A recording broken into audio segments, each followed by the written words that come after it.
Hello সবাইকে, কেমন আছো তোমরা? সবাই জানিও কমেন্টে।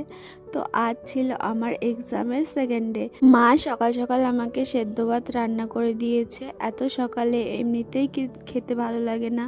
আমি খেয়ে বেরিয়ে পড়েছি। আমার বাড়ির কাছের অন্য বান্ধবীদের আজকে এক্সাম নেই, এই সাবজেক্টটা শুধু আমারই আছে এই এলাকায়। বলে রাখি কি সাবজেক্ট, সেটা হচ্ছে ফিজিক্যাল এডুকেশন। বাসে করেই চলে গেলাম আজকে। একা একা আজকে কেমন যেন একটা লাগছে। আসলে আমার ফোনে টাকা নেই, তাই কোনো বান্ধবীর সঙ্গে আমি কন্ট্যাক্ট করে যেতে পারিনি, একাই যাচ্ছি। যখন আমি প্রায় পৌঁছে গেছি তখনই দেখছি একটা বান্ধবীর সঙ্গে দেখা হয়ে গেছে, আর দেখছি বাসের মধ্যেও ভিডিও কলে কথা বলছে।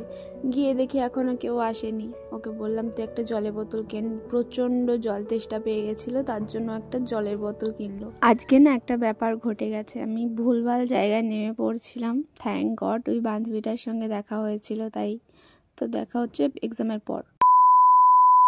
পরীক্ষা শেষে বাড়ির উদ্দেশ্যে রওনা হলাম, তখনই বান্ধবী বললো চল আইসক্রিম কিনি, আইসক্রিম খেতে খেতে বাড়ি যাব।